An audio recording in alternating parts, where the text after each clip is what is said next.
Hi guys, so please today we are coming to talk about inflammation. Inflammation is not a disease itself, but rather a manifestation of a disease. It is the physiological response to tissue injury. So it is due to inflammation that will let you know whether your tissues or your cells are in danger or are in a trauma. So inflammation, in this sense, we can say that it's a positive reaction because it will enable you or the nurse or the health worker to know that your cells or tissues are in danger. That is inflammation. So inflammation is the physiological response to tissue trauma or damage. Inflammation is not a disease itself, but rather a manifestation of a disease. A manifestation of a disease. So it will help you to know whether your tissues are in trauma or not. That is inflammation. But however, inflammation can result in a disease like brain abscess due to vasodilation and hyperpermeability. A lot of blood will be accumulated in the brain, leading to brain abscess. But that one is a complication. So inflammation is not a disease itself. Inflammation mostly ends with itis. Inflammation mostly ends with itis. So we have osteitis, we have cellulitis, we have gingivitis, we have conjunctivitis, and among others. So osteitis means inflammation of the bone tissues. Gingivitis means inflammation of the gum. Then conjunctivitis means inflammation of the conjunctiva.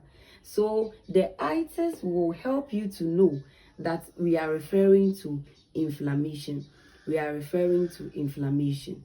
Now let's move on to signs of inflammation or infection. I'm saying inflammation or infection because one of the commonest causes of inflammation is microbial infection. So in some books, you see them write either infection or inflammation. So we have pain, and these ones have their respective Latin words. So pain is dolor, warm for heat is calor, redness is rubor, swelling is tumor, then loss of function is lesophansio. So these clinical manifestations will help us to know that there is an inflammatory process ongoing in the system. Let's move on to how inflammation occurs. So when there is a tissue trauma, the tissue trauma can either be microbial invasion, a spillage of chemicals, burns, or let's say somebody has used a stone to hit another person. That is the tissue trauma. So when there is a tissue trauma to the blood vessel, so this is our arrow depicting the tissue trauma, then our blood vessel. So when there is a tissue trauma to the blood vessel, there will be release of inflammatory mediators. The body has its own way of defending itself. The body has its own way of defending itself. That's defense mechanism. So the body will release, or the cells of the body will release inflammatory mediators. Inflammatory mediators. And some of these inflammatory mediators are histamine, bradykinin,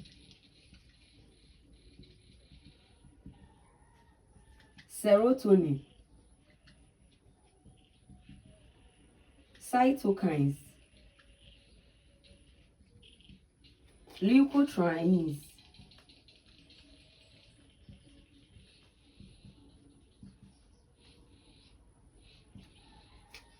and among others. So the moment there will be a tissue to the trauma, the cells of the body will release these inflammatory mediators such as histamine, bradykinin, serotonin, cytokines, leukotrienes, and among others to come and fight that injury. So let's assume the trauma is microbial invasion. So with a microbial invasion, there will be release of these inflammatory mediators such as histamine, bradykinin, serotonin, cytokines, leukotrienes, and among others, to come and fight that microbe. So let's assume this is our microbe here.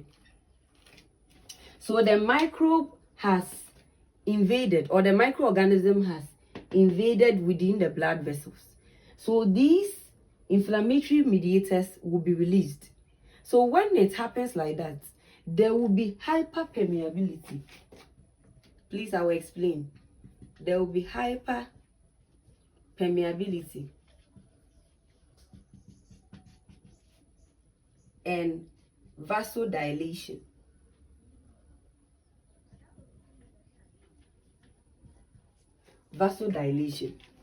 So after these inflammatory mediators are released, there will be hyperpermeability and vasodilation.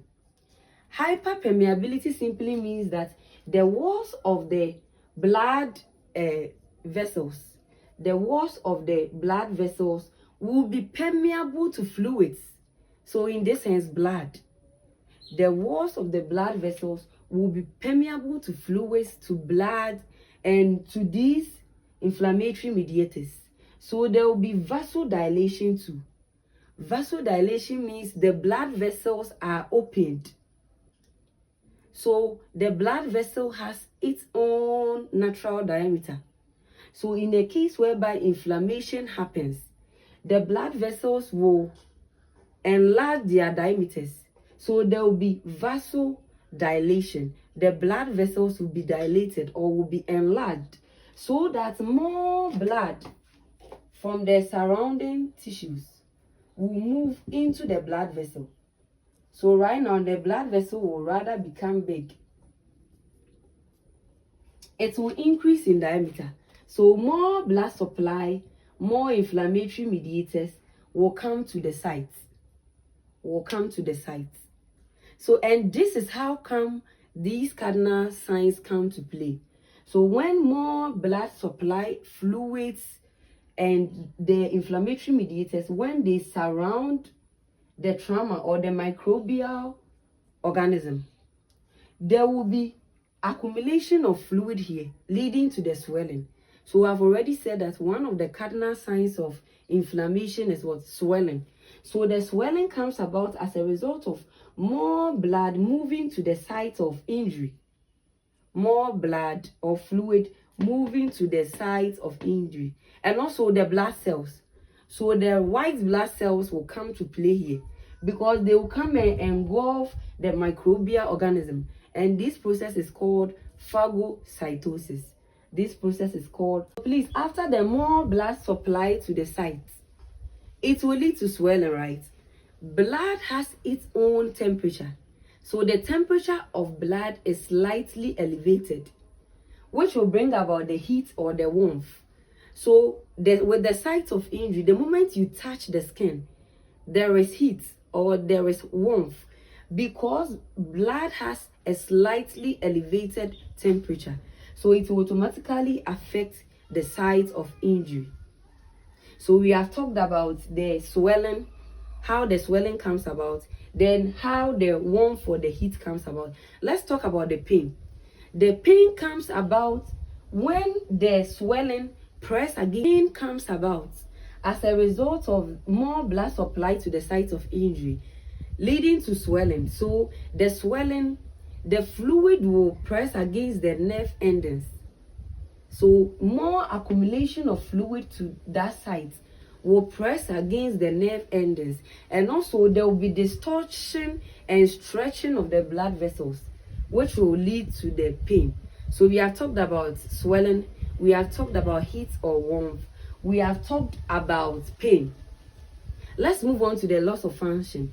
Since the place is swollen, it means that the person will not be able to move the hand or will not be able to use the body parts to do activities or to perform activities. So the loss of function comes about because the person will not be able to use the swollen arm or body parts to perform any function. Then the last one is redness.